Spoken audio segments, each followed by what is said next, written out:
surat suara. Tidak, ini surat suara ini yang perhitungan suara sudah duluan dihitung suara. Orang ini kan nggak ada, belum pulang. Itu tongen nomor 1, itu persetujuan kedua belah pihak. Memang, jadi kenapa nggak ditunggu semua biar kita nggak ada karu. Warga Gampong Kule, Kecamatan Bati, melakukan demo ke kantor Bupati Pidi, Kamis 30 Desember 2021. Kedatangan warga tersebut ingin mengadu kepada Bupati Roni Ahmad terkait penetapan hasil Pilciksung di daerah mereka yang diduga terjadi kecurangan dan merugikan salah satu calon kepala desa. Ratusan warga yang terdiri laki-laki dan sejumlah ibu rumah tangga yang ikut membawa anaknya menolak hasil pemilihan kecik di Gampong tersebut.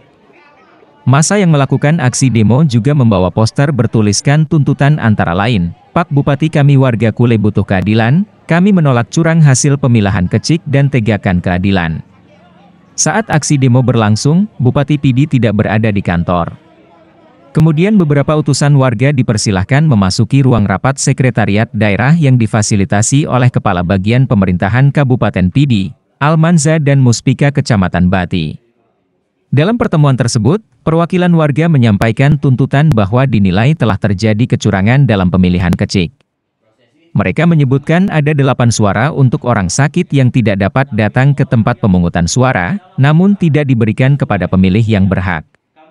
Kabag Pem Pidi Almanza menjelaskan, untuk mengakhiri permasalahan pemilihan kecik tersebut, pihaknya akan meminta ketua, anggota panitia pemilihan suara, dan saksi-saksi dari kedua calon untuk hadir ke kantornya pada Senin, 3 Januari 2022 mendatang guna mendengar pendapat.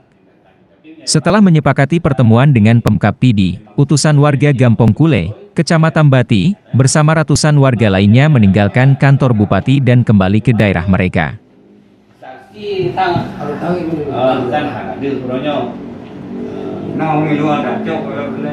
Dan saksi kan maksudnya harusnya benar dua pihak, betul kedua pihak. Terus yang kan Hanaso yang dari saksi Raboh ke 0102 benar hadir dua. Jadi mesti nak klarifikasi bahunya dua yang di jawaban lah. Karena yang kan kata kuat kan ditekan nyekaraya masalahnya. Jadi bisa selesaikan di Gampong kecamatan. Cuma orangnya saksi